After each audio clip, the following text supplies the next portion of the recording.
아직 러시아가 쿠르스크의 전부를 다 가져간 건 아니에요. 한 20% 정도는 아직도 우크라이나가 지금 점령을 하고 있고, 반면에 우크라이나군도 다른 지역에 대한 공세를 하고 있고, 그러니까 아직도 이게 전선이 치고받고 하는 형상이지, 쿠르스크를 저렇게 다시 재탈환했다고 해서 러시아가 큰 군사작전을 벌일 수 있는 그런 또 여력은 없고, 그러니까 전선을 지키는 데 좀 급급한 상황이고, 폴란드 국경선에 보면 벨라루스하고 폴란드가 접해져 있어요. 그런 걸 다 이쪽 지역이 지금 상당히 위험하다. 발트 3국, 칼리닝그라드, 벨라루스 국경선, 여기가 다음 전쟁터가 될 수 있다.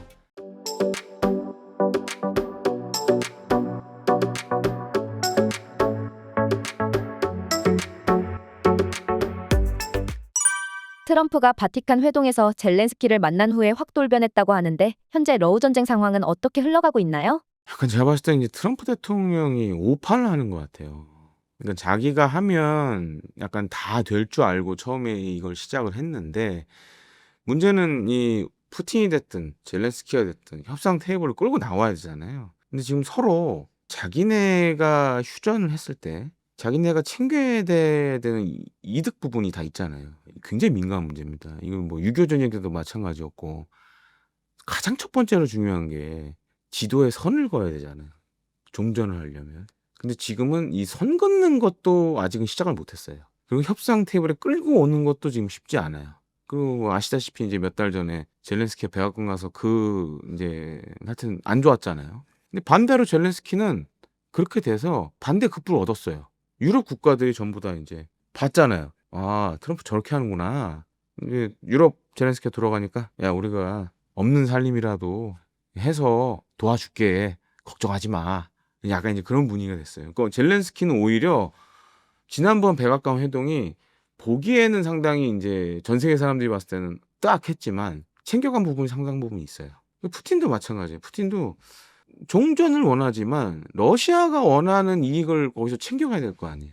그러면 이제 여러 가지 계산을 할 수밖에 없는 거죠.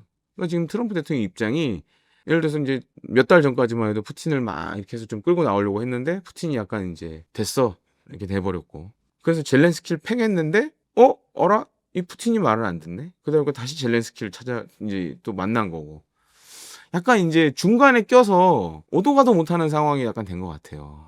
그래서 이게 쉽지 않겠구나. 뭐 이제 대선 후보 시절에는 자기가 뭐 금방 끝내겠다 뭐 이런 식으로 얘기를 했지만, 말처럼 쉽지 않다 이게. 저는 그래서 이게 잘못하면 오히려 더 시간을 끌 수밖에 없다 이게. 지금 올해 안에 안 끝날 수도 있다 이거. 그렇게 보기도 하는데, 그러니까 이제 푸틴 입장에서는 지금 이제 점령하고 있는 지역을 어떻게 됐든 이게 러시아 걸로 만들어야 되는 게 있고, 그다음에 이제 또 한 가지로는 우크라이나가 그렇게 되면 이제 푸틴이 원하는 것 중에 하나가 전쟁 수행 능력 자체를 없애버리는 걸 원해요.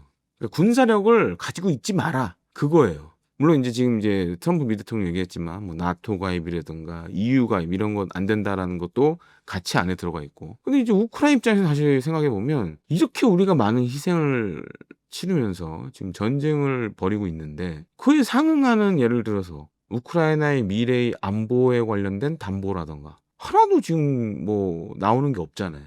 특히 이제 트럼프 대통령은 그런 거 안 해주려고 그러고, 그러면은 사실 전쟁을 끝낼 필요가 없죠. 그러니까 이게 계속 이제 평행선을 긋는 거예요. 이게 달려가는 거예요. 그러다 보면 말처럼 쉽지 않다 이게. 저는 장기화 가능성을 충분히 보고 있거든요. 그리고 이제 유럽 국가들도 우려하는 것 중에 하나가, 우크라이나 전쟁을 잘못 종전하면 그 피해를 유럽이 떠안는다라고 생각을 하고 있기 때문에, 그런 측면에서 이제 앞서도 말씀드렸죠. 야, 우리가 없는 살림에라도 도와줄게. 그리고 지금 이제 유럽 연합에 묶여 있는 러시아, 여러 가지 제재를 당하면서 이제 묶여 있는 돈들이 굉장히 많아요. 그 돈 가운데서 이자 소득만 챙겨서 우크라이나에 줘도 계속 싸울 수 있어요. 그리고 지금은 포탄 뭐 이런 게 중요한 게 아니에요. 드론만 많이 만들면 돼. 그냥 아주 전쟁이 점점 더 심플해지고 있어요. 그러니까 포탄도 필요 없어요 지금은. 그래서 우크라이나 지금 드론 계속 만들고 있고, 또 한 가지로는 유럽 내에서도 자체적인 그 우크라이나 군이 필요로 하는 여러 가지 무기들을 생산할 수 있는 능력을 계속 키우고 있고, 이 때문에 양쪽이 원하는 그거를 잘 중재를 해서 뭔가 안이 나와야 되는데, 이게 쉽지 않을 거라는 거죠. 그러니까 양쪽 다 자기 마음에 안 들면 파토 내는 거고, 우리도 사실 6.25 전쟁을 휴전으로 맺는데 그런 과정들이 굉장히 많았거든요. 그리고 인제 전선 자체도 지금 사실은 인제 지난해 8 월에 우크라이나가 쿠르스크로 쳐들어가고 그다음에 올 초에 다시 뺏기고 그랬지만 아직 러시아가 쿠르스크의 전부를 다 가져간 건 아니에요. 한 20% 정도는 아직도 우크라이나가 지금 점령을 하고 있고, 반면에 우크라이나 군도 다른 지역에 대한 공세를 하고 있고, 그러니까 아직도 이게 전선이 치고받고 하는 형상이지, 쿠르스크를 저렇게 다시 재탈환했다고 해서 다시 누군가 이게 러시아가 이렇게 큰 예를 들어서 군사 작전을 벌일 수 있는 그런 또 여력은 없고, 그러니까 전선을 지키는 데 좀 급급한 상황이고, 우크라이나도 상황은 비슷하고, 그러다 보니까 쉽지 않죠, 이게. 지금은 약간 제로섬 게임이 되고 있어요. 인제 서로 '그래 한번 죽을 때까지 싸워 보자.'라는 형식으로 가고 있기 때문에 그런 점으로 봤을 때는 오히려 과연 저게 올해 안에 끝날 수 있을지도 사실 좀 의문인 상황이에요. 그러니까 인제 미국의 중재력이 그만큼 빛을 발해야 되는데 아직은 그렇지는 않은 것 같아요. 트럼프 대통령이 원하는 것은 러우 전쟁을 빨리 종전시키고 나서 중국을 압박하는 것일 텐데요. 러우 전쟁이 장기화되는 것을 가만히 지켜보고 있을까요? 트럼프 대통령의 약간 특이점 중에 하나가 일단 지르고 봐요. 일단 지르고 보고 보시면은 근데 그렇게 중요한데 보면 요즘은 인제 예멘이라든가 뭐 이란에 대한 압박을 오히려 더 가중시키고 있잖아요. 그런 측면에 봤을 때는 너무 많은, 그리고 인제 뭐 관세라든가 뭐 군사적 행동도 지금 하고 있고 여러 가지들을 지금 하는 걸 보면 약간은 지금 '우선순위에서 벗어난 게 아닌가.'라고 좀 보여지기도 하고, 그러기 때문에 인제 그렇게 보면 '과연 일찍 끝날 수 있을까?' 시간이 좀 더 걸릴 것 같기도 하고, 말처럼 쉽지 않다라는 거죠, 결론적으로는. 러시아와 푸틴의 목적은 우크라이나를 교두보 삼아서 유럽 쪽으로 영향력을 넓히는 거라고 볼 수 있을까요? 그러니까 지금 유럽 각국들이 우려하는 것 중에 하나가, 만약에 우크라이나 전쟁이 이상한 방식으로 종전이 되면 또 푸틴이 전쟁을 일으킬 수 있다라는 얘기들이 많이 나와요. 심지어 지금 인제 러시아 군이 전쟁 초기 뭐 이후만 하더라도 이 우크라이나 전쟁에 거의 몰빵을 했지만 지금은 안 그래요. 지금은 오히려 전력을 많이 아껴 두려고 그래요. 그 대표적으로 인제 해공군 전력, 뭐 전투기라든가 군함은 최대한 안 쓰고 있어요. 그 지상 병력만 계속 쓰고 있어요. 뭐 전차 장갑차도 소모가 되긴 하지만 계속 만들어서 찍어내고 있어요. 그러니까 이게 '다음 전쟁을 준비하는 거 아니냐.' 그런 얘기들을 유럽의 각 나라들의 여러 인제 외교 안보 싱크탱크들도 전망을 하고 있고, 제가 봤을 때도 좀 그런 것 같기도 하고. 그래서 인제 그러니까 유럽이 원하는 건 그거죠. 아니 그럴 바에는 그냥 계속 싸워서 쟤네를 소모시키는 게 낫지, 굳이 빨리 종전해 봤자. 그다음에 올해가 인제 굉장히 중요한 해예요. 많은 분들이 모르시는데 제2차 세계 대전이 종전된 지 80 주년이 되는 해입니다, 올해가. 근데 지금 유럽 상황을 잘 보세요. 푸틴이 또 한 번 전쟁을 일으키면 제3 차 세계 대전이 일어날 수도 있어요. 그렇기 때문에 유럽은 혹시 있을지 모를 푸틴의 이 유럽 침공에 대비해야 된다라는 목적도 강하고, 그렇게 되면 쉽게 안 끝나겠죠, 인제. 그래서 인제 다음으로 인제 많이 언급되는 전장은 그 인제 폴란드하고 발트 3 국 고 근처에 보면 이제 칼리닝그라드라고 있어요. 거기가 많이 인제 '다음 전쟁터가 거기일 거다. 발트 3 국과 칼리닝그라드가 될 거다.' 그다음에 인제 폴란드 국경선에 보면 이제 벨라루스하고 폴란드가 이렇게 접해져 있어요. 국경선을 딱 맞대고 있는데 "이쪽 지역이 지금 상당히 위험하다. 발트 3 국, 칼리닝그라드, 벨라루스 국경선, 여기가 다음 전쟁터가 될 수 있다." 그래서 지금 폴란드 같은 경우 잘 보면 이 벨라루스 국경지대에다가 일종의 요새화 작업을 하고 있어요. 뭐 지뢰도 지금 다시 묻으려고 그러고, 그다음에 우리 인제 군사 분계선처럼 철조망 지역도 만들고, 그다음에 장애물도 만들고, 지뢰도 깔고, 그다음에 이제 우리나라에서 들여온 뭐 K2 전차라든가 K9 자주포, 천무 이런 것들도 다 그쪽에 배치합니다, 지금 보면은. 그래서 폴란드는 지금 준비를 하고 있어요. 발트 3 국 국가들도 마찬가지예요. 그나마 이제 다행인 건 발트 3 국 국가하고 폴란드는 나토 회원국이잖아요. 그래서 나토도 지금 사실 미국은 발을 빼고 있지만 다른 나토 회원국들은 여러 가지 준비를 하고 있어요. 그다음에 이제 유럽 국가 중에 인제 독일도 재무장을 지금 막 하려고 하고 있고. 그러니까 그런 인제 혹시 일어날지 모를 그런 러시아의 재침공에 대비한 준비들을 차근차근 하나씩 하고 있죠. 계속 소모전으로 갈 거예요, 저렇게. 뭐 우리 국정원도 얘기를 했지만 지금 한 10,000여 명 가운데 절반 정도는 사상자라고 봐야 돼요. 거의 뭐 5,000명 가까운 숫자가 지금 죽거나 다쳤다고 보면 되는데, 근데 지금 이제 합산을 해 보면 기본적으로 11,000명이라는 그 선을 정해 놓고 거기서 전사상자 빼고 더하고 약간 이런 개념으로 가는 것 같아요. 그러니까 11,000명 이상은 안 늘리려는 것 같아요. 근데 최근에 인제 저는 오히려 움직임 중에 하나가, 이전에 인제 작년에 간 부대들은 다 이게 특수작전군, 우리로 치면 이제 특수부대 중심으로 경보병 중심으로 갔다 그러면, 지금은 보면 뭐 러시아 쪽이나 우크라이나에서 나오는 정보들을 보면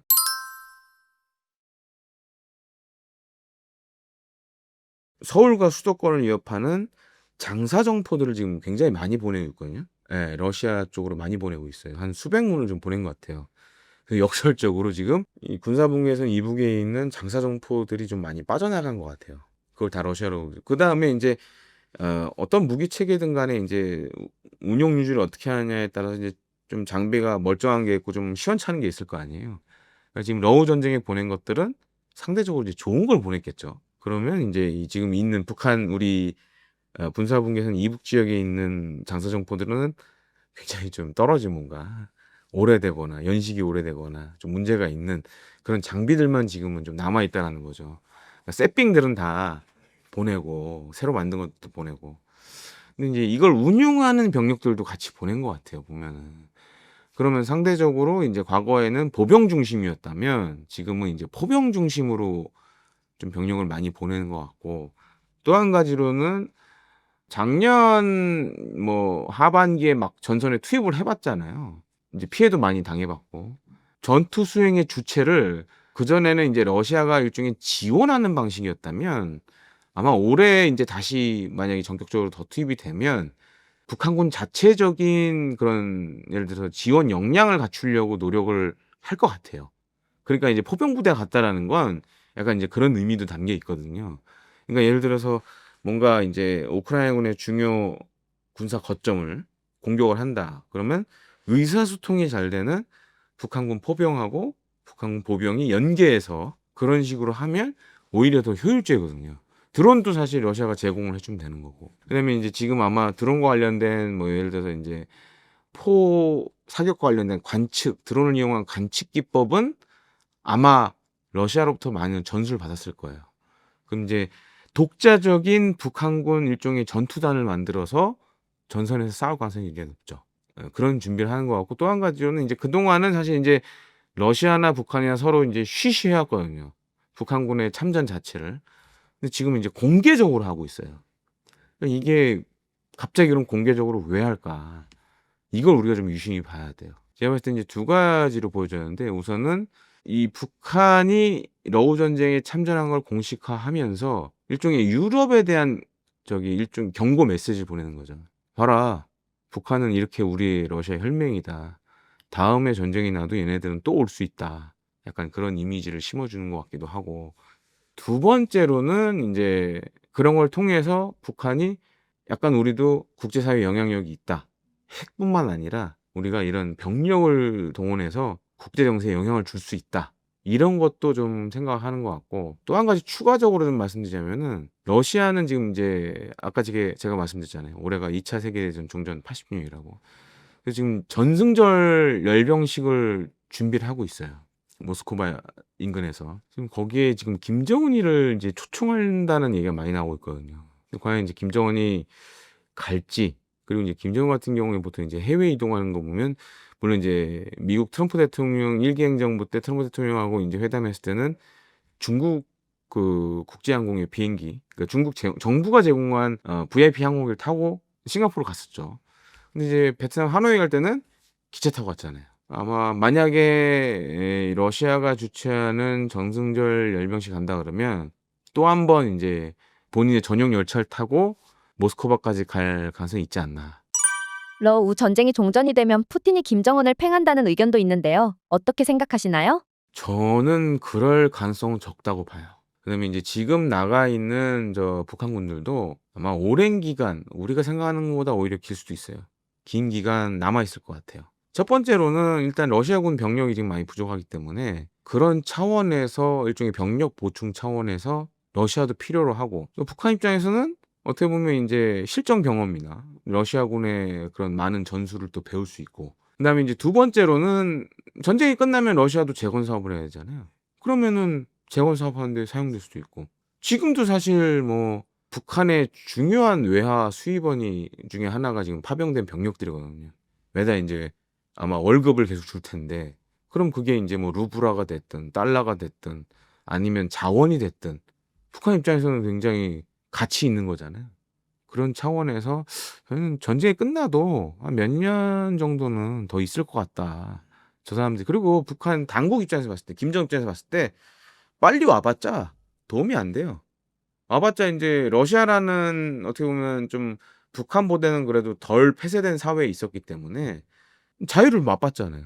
어떻게 다시 돌아가겠어요. 돌아가면 오히려 체제 불안 요소가 되는데. 김정은 입장에서도 계속 거기 있는 게 좋죠. 그러니까 러시아에 계속 있으면서 예를 들어서 이제 "군병력이 필요 없다." 그럼 재건 사업하면 되고, 그다음에 건설 현장 노동자로 써도 되고, 아니면 공장 노동자로 써도 되고, 사용할 때 무궁무진하죠. 그러니까 인제 김정은 입장에서는 일석이조 삼조 이상이죠 저게. 당분간 돌아가긴 쉽지 않을 것 같아요. 그리고 인제 대부분 한 20대 중반 정도 되는 그런 병력들이 많이 갔기 때문에 북한은 아시다시피 인제 의무 복무 기한이 10 년이잖아요. 그럼 한 10 년을 러시아에서 이제 꽉 채우고 가는 거죠 인제. 예를 들어서 인제 뭐 북한에서 한 2-3년 했던 병사들이 많이 갔으니까 러시아에서 꽉 채우고 들어가면 되는 거죠. 얼마나 그러면은 김정은 입장에서 좋겠어요. 오랜 기간 동안 거기서 외화벌이하고 거기 인제 그 나가 있는 그 북한군 병사들도 북한에 있는 것보다는 잘 먹잖아요. 여러 가지 장점이 있는 거죠. 러시아로 파병간 북한군들의 탈북 가능성에 대해서는 어떻게 생각하시나요? 그럴 가능성도 있죠. 없다라고는 얘기 못 하는데 근데 지금 이제 러시아에 있는 병력들이 탈북을 하기는 쉽지 않을 것 같아요. 인제 뭐 한 2 중 3 중의 감시를 받고 있고, 더군다나 인제 과거와 달리 지금 러시아에서 탈북한 사람들, 그거를 인제 러시아 정부가 과연 허용을 해 줄지 그 부분도 있기 때문에 과거처럼 러시아에서 이렇게 나온다라는 건, 탈북자가 생긴다라는 건 쉽지 않을 것 같습니다. 김정은이 북한의 주요 병력을 러시아로 이동시킨 것은 북한이 적화 통일을 포기했다고 볼 수도 있는 걸까요? 김정은이 지난해부터 이국가론 들고 나왔잖아요. 지금은 대한민국을 동포라고 라는 개념이 없어졌어요. 김정은 머리에서 없어졌기 때문에 그냥 이제 지금처럼 그냥 갈라져 살자. 그러니까 북한 관련된 최근 자료들 보면 지도에서 남한을 없애버린 게 되게 많아요. 아예 우리의 흔적 자체를 없애버린 자료들이 많아서 지금은 그렇게 생각을 좀 덜 하는 것 같아요. 그리고 지금 여력이 안 되고 일단은. 그래서 그런 것들을 총체적으로 고려해서 러우 전쟁에 개입을 한 게 아닌가. 한다 그래도 인제 예전처럼 뭐 '남한을 적화 통일해야겠다.' 이런 것보다는 아마 인제 우리가 흔히 얘기하는 국지 도발 개념, 뭐 서북도서라든가 이런 국지 도발 개념을 최악의 경우는 고 정도까지는 생각을 하는 것 같은데, 과거 뭐 인제 뭐 할아버지 때나 아버지 때처럼 그런 거는 인제 더 이상 생각 안 하는 것 같아요.